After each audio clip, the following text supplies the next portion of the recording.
Welcome back to Fill in the Blank.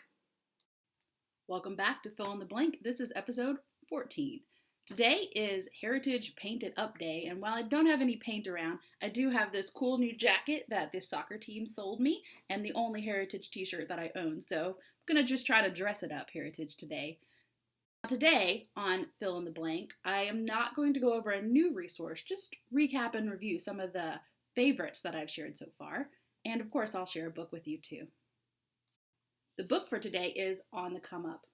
I have already read this book. I did love it. I am rereading it today because we are starting a thing called Battle of the Books, and this is going to be one of the books we use for next year. So I'm rereading it so I can design the questions and activities for this book. Today marks the end of the third week of Fill in the Blank episodes. Now, I've shared a whole lot of resources, and I'm sure you haven't had time to explore them all. So I'm just going to recap really quickly my top 3 favorites that I've shared so far. In episode 1, I showed you how to download ebooks and audiobooks to your devices at home so you could have access to reading. This is an app I use every day.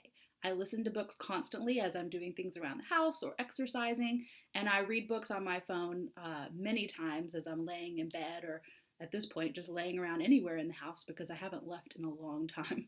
But this is a great and easy way to get access to books, and I highly recommend it. It is probably the most frequently used app on my phone outside of Facebook. In episode 6 of Fill in the Blank, we talked about Minecraft for Education the first time.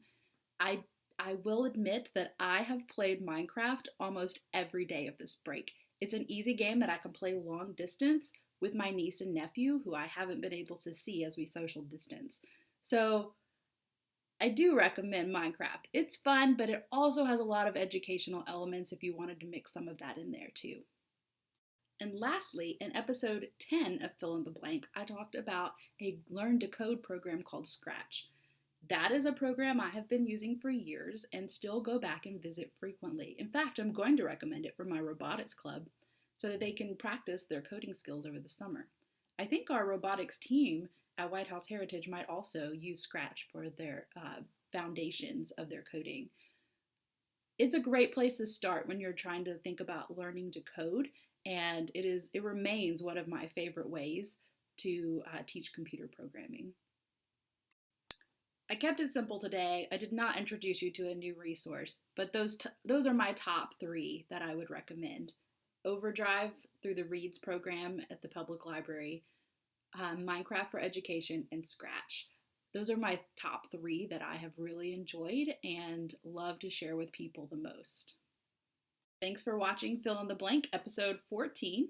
Tomorrow is Saturday, so I will not be posting tomorrow, but I'll see you again on Monday.